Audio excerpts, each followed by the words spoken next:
আসসালামু আলাইকুম রহমতুল্লাহি ওবরাকাতুহু। সম্মানিত দর্শক, একটি সাদা পতাকা এবং সেখানে কলেমা খচিত রয়েছে এবং সেই সাদা পতাকা একটি বিশাল রাস্তার দুই পাশে পথ করে উঠছে। একটি দুটো নয়, শত শত, এবং যেভাবে ছবিতে এসছে শত শত সেই পতাকাকে আসলে দেখে মনে হচ্ছে হাজার হাজার পতাকা। আরবিতে কলেমা খচিত আছে লা ইলাহা ইল্লাল্লাহু মুহাম্মাদুর রাসূলুল্লাহ। হয়তো আরও কিছু আছে, যারা আরবি জানেন তারা ভালো বলতে পারবেন।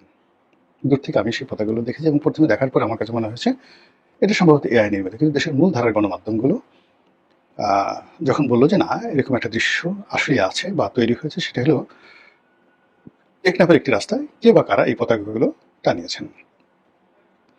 এবং এই বিষয়টি এখন আন্তর্জাতিক মিডিয়াতে বলা হচ্ছে যে বাংলাদেশে আইএসের তৎপরতা আছে, জঙ্গি সংগঠনের তৎপরতা আছে, এবং তারা এই ধরনের পতাকা প্রদর্শন করে এই গেল বাংলাদেশ এবং এই বর্তমান সরকার এদের খপ্পরে পড়েছে। ইউনূস সরকার যে কাজগুলো করেছে তার জমানাতে যে উগ্রবাদ চালু হয়েছে এবং সেই উগ্রবাদ তিনি নিয়ন্ত্রণ করতে না পারার কারণে আমেরিকা তার উপর থেকে আশীর্বাদ সরিয়ে নিয়েছে। তো কাজেই বর্তমান সরকার যে ক্ষমতায় এসে সেই ইউনূস সরকারের জমানাতে যে উগ্রবাদ চালু হয়েছিল সেটা আরো ব্যাপক আকার ধারণ করেছে। এর কারণ হলো ইউনূস জমানাতে এরকম কোন একটা রাস্তা কলেমা খচিত পতাকা দ্বারা সেই যাকে বলা হয় এইভাবে মানে সজ্জিত হয়নি। এটাকে পশ্চিমা মিডিয়া টেক ওভার করেছে, ইসরায়েল টেক ওভার করেছে, মোসাদ টেক ওভার করেছে, এবং তারা বলার চেষ্টা করছে বাংলাদেশে হামাস আছে, হামাসের ট্রেনিং কেন্দ্র আছে, আরো অনেক কিছু। তো প্রথম দিকে এটা নিয়ে আমরা আসলে কেউ গা করিনি, কথাও বলিনি, বিকজ বিষয়টি খুব সেন্সিটিভ। এ কারণ হলো যে এই যারা উগ্রবাদী, এদের ধৈর্য একেবারে কম। এরা আপনাকে রকেটে দেবে, বোমা মেরে আপনাকে উড়িয়ে ফেলবে। এবং এদের যে উগ্রতা, তারা মানে খুব জোরে সেলোয়ার পরে আফগানদের মতো, আর হাঁটুর উপরে অন্ততপক্ষে আধ হাত জায়গা পায়ের নিচে ওই পাজামাটা উঠাই রাখে। তারপরে একটা কেটস পরে, মোজা ছাড়া। তো মোজা ছাড়া কেটস, তার উপর ধরেন একটা ঢোলা সালোয়ার পরছে, যেখানে কেটস থেকে আধ হাত আপনি দেখতে পাচ্ছেন, অর্থাৎ 6 ইঞ্চি আপনি দেখতে পাচ্ছেন খালি। সুন্নতি লেবাস, মাথায় পাগড়ি, ঢিলা ঢালা পাজামা, তারপর শেষে সুন্নতি চেহারা, এবং তার হুঙ্কার দিচ্ছে। তাদের শরীর ভালো দেখেই মনে হচ্ছে তারা ব্যায়াম করে এবং কুস্তি লড়ে এবং মারামারি করতে পারে। এবং সেখানে তারা মোটর সাইকেলে করে এইভাবে 100, 150, 300 কালামা খচিত পতাকা নিয়ে ঢাকা শহরে ঘুরে বেড়াচ্ছে, বিভিন্ন রকম স্লোগান দেখাচ্ছে। আমরা ইন্টারনেটে দেখি, কিন্তু আমরা এটা নিয়ে কখনো কথা বলিনি বা বলতে পারি না। এর কারণ হলো দে আর ভেরি ডেঞ্জারাস। এই কারণে এই মধ্যে এদের মধ্যে আবার বিভিন্ন গ্রুপ আছে, 1, 2, 3, 4, 5। এর মধ্যে এক গ্রুপ দেখলাম যে এরকম দাঁড়িয়ে আছে। তো সে বলছে যে নবীর যে দুশ্মন, ওয়াল্লাহি, মানে আল্লাহ কসম, ওয়াল্লাহি, রবের রবের মানে খানায় কাবার রবের কসম, আরবি শব্দ আছে না, খানায় কাবার রবের কসম, ওকে আমি খুন করে ছাড়বো। যেই কথাগুলো বলেছে, আল্লাহ আমাকে কেউ কিছু করুক, এই বাংলাদেশে সেই হুঙ্কার দিচ্ছে। অর্থাৎ তারা হয়তো যে মতের অনুসারে, সেই মতে তারা নবীকে মনে করে অনেক কিছু। আর তাদের মধ্যে অন্য গ্রুপ আছে যারা নবীর শানে বা মানে এদের মতো এইভাবে তারা কথাবার্তা বলে না। তারা নবীকে নিয়ে সাধারণ কথা বলে, যেমন জামাতের লোকজনই বলে যে তিনি একজন সাধারণ মানুষ আমাদেরই মতো। তার আর আমার মধ্যে ডিফারেন্স হলো আল্লাহ তাকে, তার উপর কোরআন নাজিল করেছেন, তার উপর ফেরেশতা পাঠিয়েছেন, এই পর্যন্তই, এতটুকু নবুয়ত দিয়েছেন। আদারওয়াইজ আকার আকৃতিতে, চাল চলনে, জীবনের রসায়নে, প্রয়োজনে, ক্ষমতায়, দুর্বলতায় তিনি আমাদের মতোই মানুষ। এই কথা শুনে ওই পক্ষে বলে নাউজুবিল্লাহ মিন যালিক, এর ঈমান নাই, এরা কাফের হয়ে গেছে। আমার নবী সম্পর্কে ধরনের কথা বললো, এদেরকে জবাই করা, এদেরকে খুন করা আমাদের জন্য গুরুত্বপূর্ণ, এবং আমি এটা করবো। এই জিনিসগুলো বাংলাদেশে হচ্ছে প্রকাশ্যে, যেটা আগে কখনো হয়নি। ফলে আপনি কি বলবেন বলেন, এদিনই কি বলবেন? ফলে চুপচাপ ছিলাম। কিন্তু যেই মুহূর্তে দেখলাম যে এটা মেইন ধারার পত্রিকা চলে আসছে, সরকারও এটা তদন্ত করছে, তখন আমার কাছে মনে হলো যে এই গত 15 দিন ধরে ভারতের পত্রপত্রিকা যে কথাগুলো বলছে, বাংলাদেশের মধ্যে 2-1 জন যারা লোকজন আছেন, তারা প্রকাশ্যে কথাবার্তা বলছেন, যেগুলো আসলে ইসরায়েল এবং আমেরিকা বাংলাদেশে একটা সুযোগ খুঁজছে, বাংলাদেশকে একটা ইন্টারভেন করার জন্য, সরকারকে বিপদে ফেলার জন্য। কাজে এই বিষয়গুলো অপতৎপরতা বন্ধ করতে হবে। এই কথাগুলো বাংলাদেশের 2-1 জন বলছে, খুব সাহসী মানুষ। আবার বাইরে থেকে যারা ইউটিউবিং করেন, কেউ আওয়ামী লীগের পক্ষে আছেন, কেউ বিপক্ষে আছেন, সবাই কিন্তু এই কথাগুলো বলছে যে এরকম একটা পরিস্থিতি তৈরি হয়ে গেছে। এবং সেই পরিস্থিতির প্রেক্ষিতে এখন সরকার আসলে কি সিদ্ধান্ত নিতে যাচ্ছে বা সরকার কি করবে জঙ্গিবাদ সম্পর্কে বা উগ্রবাদ সম্পর্কে। যদি এই বাংলাদেশে সবচেয়ে বেশি সাফার আর কেউ থাকে, সেটি বিএনপি। অর্থাৎ 2001 থেকে 2006 সনে ওই সময়টাতে আনসারুল্লাহ বাংলা টিম, ওই সময়টাতে বাংলা ভাই, ওই সময়টাতে শায়ক আব্দুর রহমান থেকে শুরু করে যে উগ্রবাদ তৈরি হয়েছিল, কুষ্টিয়া, মেহেরপুর, রাজশাহী, যশোর, নাটোর, এই পুরো বেল্টগুলোতে।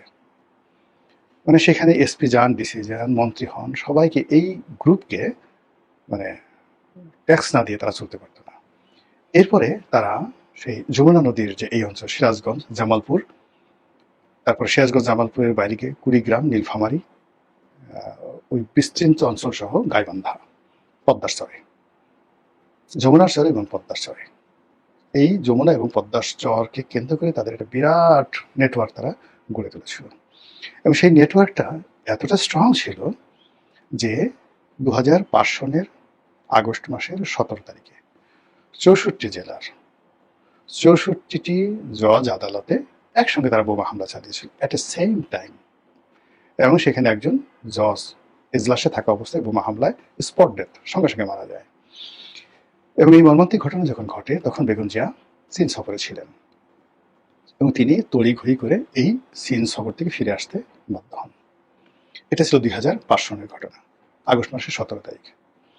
আবার 2004 সনের 21শে আগস্ট তারিখে আওয়ামী লীগের জনসভাতে যে গ্রেনেড হামলা হলো, সেই গ্রেনেড হামলার পেছনে এই গ্রুপটির সক্রিয় অংশগ্রহণ আছে, এটা ওপেন সিক্রেট। এখন তার পিছনে ওই সময় রাষ্ট্রীয় বাহিনী থাকুক, বিদেশি গোয়েন্দা সংস্থা থাকুক বা অন্য কোনো রাজনৈতিক পক্ষ থেকে, সেটা সেকেন্ডারি, কিন্তু কাজটা যারা ঘটিয়েছে তারা সরাসরি এই গ্রুপের।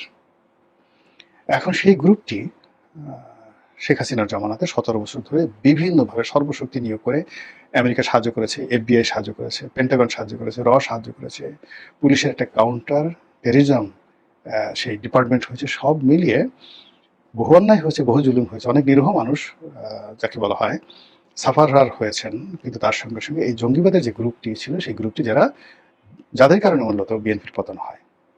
আদারওয়াইজ ধরেন বিচারপতি KM হাসানের বয়স বাড়ানো, তত্ত্বাবধায়ক সরকারের প্রধান হিসেবে তাকে নিয়োগ দর্শক করা, এটা কোনো অভিযোগই না। এবং বাংলাদেশের সুপ্রিম কোর্টের ইতিহাসে মানে উনি যদি বিএনপির একটা জিনিস হলে কি শোনেন, বিবেক এমন একটা ব্যাপার, আপনি বিবেকবান মানুষকে নিজের ছেলে হোক, সন্তান হোক, স্ত্রী হোক, স্বামী হোক, সে যদি বিবেকহীন হয়, সে আপনার জন্য যতটা না নিরাপদ, তার চেয়ে 1000 গুণ নিরাপদ আপনার শত্রু, একেবারে ঘোরতর শত্রু, যার সাথে আপনার সবচেয়ে বিরোধ, সে যদি শিক্ষিত, মার্জিত, বিবেকবান হন, তার কাছে আপনি নিরাপদ। বিপদে গেলে আপনি আপনার শত্রুর ঘরে নিরাপদ হবেন, কিন্তু অন্য সময়, সুখের সময় আপনার নিজের সন্তান আপনাকে গলা টিপে মেরে ফেলবে যদি সে বিবেকহীন হয়ে পড়ে। তো যে বিবেক আছে, সে যে দলই করুক না কেন, যেখানে থাকুক না কেন, তার কাছে আপনি অনেক আশা করতে পারেন। KM হাসান ছিলেন একজন মার্জিত ভদ্রলোক, বিবেকবান এবং ওয়ান অফ দ্য ফাইনেস্ট জাজ বা justice ever we have seen in the judiciary. আমাদের এই জুডিশিয়ারিতে স্বাধীন বাংলাদেশে KM হাসানের মতো খুব অল্প লোক আছিলেন এত জানাশোনা, ভদ্র, নম্র এবং বিবেকবান। বিএনপি করতেন, ছাত্রদল করতেন, ডাজ নট ম্যাটার, কিন্তু তার হাতে সেই নির্বাচন বা ক্ষমতা এতটা নিরাপদ থাকতো, যেটি শেখ হাসিনা মনোনীত যারা লোকজন ছিল, তার CEC বা তার তত্ত্বাবধায়ক সরকারের প্রধান বা তার যা কিছু আছে, তিনি যা কিছু করেছিলেন, তিনি হয়তো তার জমানাতে লতিফুর রহমান সাহেবকে নিয়েছিলেন, তার সর্বনাশ হয়নি। তো এরকম অবস্থা, বিবেকবান মানুষ। তো ওই কারণে আসলে বিএনপির পতন হয় না। বিএনপির পতন হয়েছে এই উগ্রবাদের কারণে। বিএনপির পতন হয়েছে, বিএনপির হাতে ক্ষমতা ছিল না এই কারণে। বিএনপির পতন হয়েছে, সারা দুনিয়া মনে করেছে এই সরকারটি একটি উগ্রবাদকে প্রশ্রয় দেয়। ঠিক সেই সমস্যাটা আবার এই সরকারের 4 বছরের মাথায়, 5 বছর ধরে বিএনপি যে দুর্নাম বদনাম হয়েছিল, ঠিক সেম এই উগ্রবাদের যে ঝামেলাটা, বদনামটা আবার নতুন করে জেঁকে বসেছে সরকারের উপরে। কারণ এই যে এখন যে দৃশ্যগুলো দেখছেন, এই দৃশ্যগুলো 2001, 2, 3, 4 সালে ছিল না। কাজে সরকার একটু দেরিতে হলেও এটাকে কগনিজেন্সে নিয়েছে, তদন্ত করার সিদ্ধান্ত নিয়েছে। যদি সরকার সফল হয়, আমরা অনাহত কতগুলো পশ্চিমা যে প্রোপাগান্ডা, আমেরিকা কিছু হলে একটা স্ট্রাইক দিয়ে বসে। আপনি যে যারা ফেসবুক চালান, গুগল চালান, আপনি দেখেন যে কিছু হলে একটু পান থেকে চুন খসলে স্ট্রাইক, ওদের কথার মতো এই শব্দ উচ্চারণ করা যাবে না, সঙ্গে সঙ্গে অটো স্ট্রাইক। আমেরিকার পুরো সিস্টেমটা এরকম যে যেখানে এরকম পতাকা আছে, জঙ্গি আছে, সেখানে নিষেধাজ্ঞা দিয়ে দাও, তাদেরকে এই কাজ করতে পারবে না। এবং এইরকম একটা নিষেধাজ্ঞার কারণে দেখেন শেখ হাসিনার পতন কোথায় চলে আসলো। র্যাবের উপর নিষেধাজ্ঞা দিল, কিছু মানুষের উপর নিষেধাজ্ঞা দিল, সরকার শেষ। এখন ওই যে বিএনপি জমানার যে 1 থেকে 2001 থেকে 2006 সালের যে রেড অ্যালার্ট ছিল আমেরিকান প্রশাসনে, পেন্টাগনে, সরকার সম্পর্কে, সরকারি কর্তাবাদী সম্পর্কে, জামাত সম্পর্কে, ওটা এখনো মোচন হয়নি। জামাত সম্পর্কে এখনো আমেরিকা নেতিবাচক, তারেক রহমান সাহেব সম্পর্কে এখনো ইতিবাচক হয়েছে আমার জানা নেই। এই যে খলিলুর রহমানকে এত সুন্দর করে রাখা হয়েছে কেন? ওই লাল কালিমা বা কালো কালিমা মোছার জন্য।